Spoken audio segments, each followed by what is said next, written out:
दोस्तों, आप सभी को मकर संक्रांति की बहुत बहुत शुभकामनाएं। दोस्तों, आज मैं आपको एक छोटा सा ही उपाय बताऊंगा, पर दोस्तों उपाय इतना कारगर है। आपको वैसे कुछ करना भी नहीं पड़ेगा, पर उपाय इतना कारगर है। किसी का मन रहता है विचलित,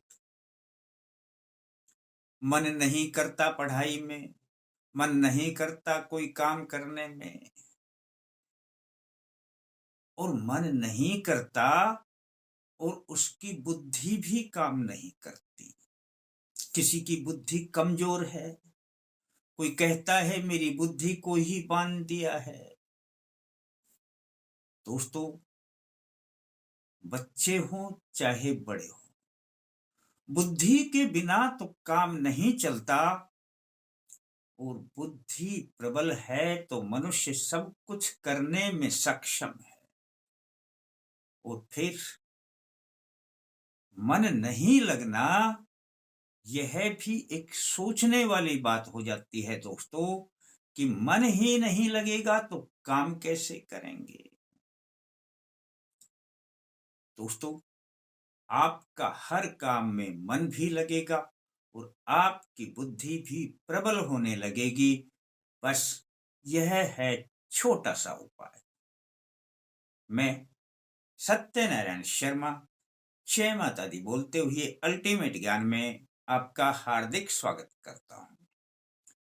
दोस्तों, आपको कुछ करने की भी जरूरत नहीं है। दोस्तों, बुध की स्वामी है मां शेरावाली, और मां शेरावाली की अक्सर हर घर में पूजा स्थान में तस्वीर हुआ करती है, और बुध से मिलती है हमें बुद्धि।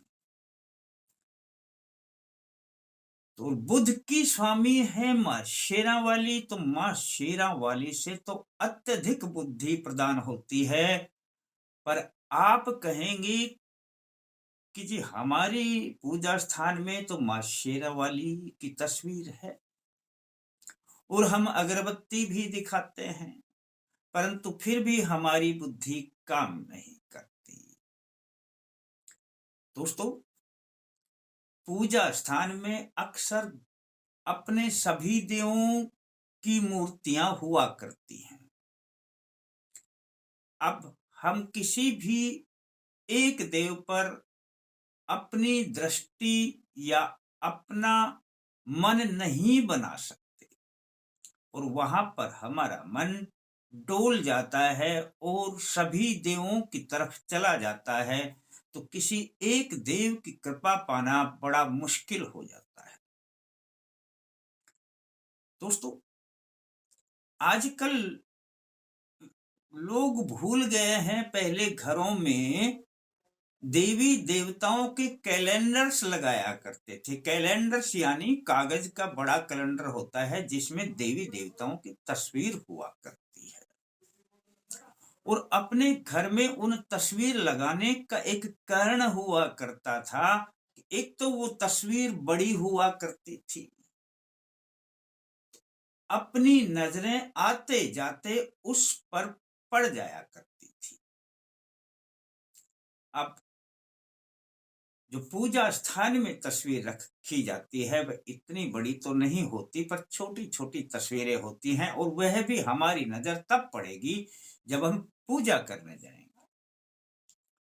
बस दोस्तों, यही एक फर्क है, और इस फर्क को यदि आपने समझ लिया तो समझ लेना आज से ही आपकी बुद्धि प्रखर हो जाएगी। और करना भी आपने कुछ नहीं, एक बड़ा कैलेंडर लेके आना है जिसके अंदर मां शेरावाली की तस्वीर हो, यानी शेर पे विराजमान हो मां शेरावाली। अब ये कैलेंडर बाजार में मिल जाया करता है, आप जहां पर सोते हैं तो आप देखें कि एक तरफ करवट लेते हैं, फिर दूसरी तरफ करवट लेते हैं।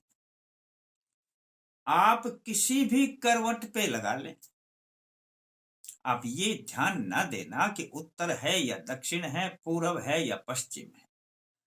आपकी करवट जहां पे लेते हैं, आप इधर लेटेंगे तो इधर लगा लें, इधर लेटेंगे इधर लगा लें, या इन दोनों में कोई भी साइड लगा लें। आप लेटते तो रहते ही हैं, जिधर आप ज्यादा लेट करवट लेते हैं उधर रख लें तो अति उत्तम है। बस लगा दें, कैलेंडर ही तो लगाना है आपने।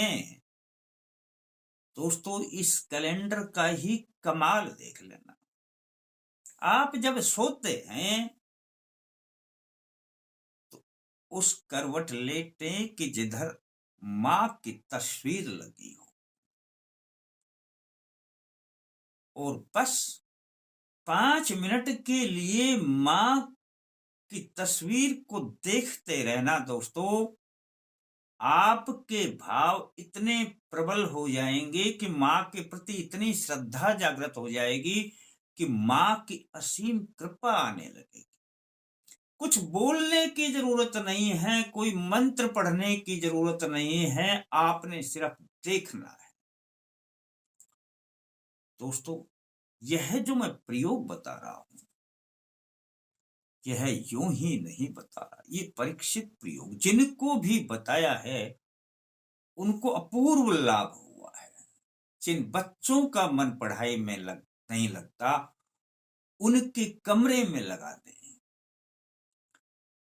आपका मन नहीं लगता काम करने में, या आपकी बुद्धि नहीं चलती, आप अपने सामने लगा दें, यानी जिधर आपकी करवट, अपने सिरहाने या पैरों की तरफ 2 दिशाएं छोड़ देना। दोस्तों, जिधर करवट लेते हैं उनमें से किसी भी तरफ लगा देना, और सोने से पहले 5 मिनट बस थोड़ा ध्यान कर लेना। दोस्तों, कुछ मांगने की जरूरत नहीं है, अपने आप भाव इतने उत्पन्न हो जाएंगे आप में, इतनी बुद्धि बढ़ने लग जाएगी कि आपको कभी आप कहेंगे ही नहीं कि मेरी बुद्धि कमजोर या मेरा मन काम करने में नहीं लगता।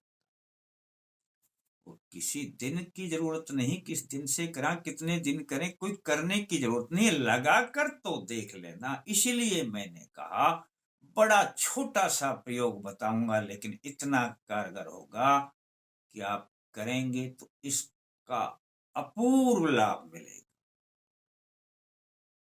मन मानता है तो करके देख लेना, और अच्छा लगता है तो किसी को बता देना, और थोड़ा अच्छा लगता है तो लाइक करने के बारे में सोच लेना। फिर मिलते हैं दोस्तों नए अंक के साथ, तब तक के लिए जय माता दी।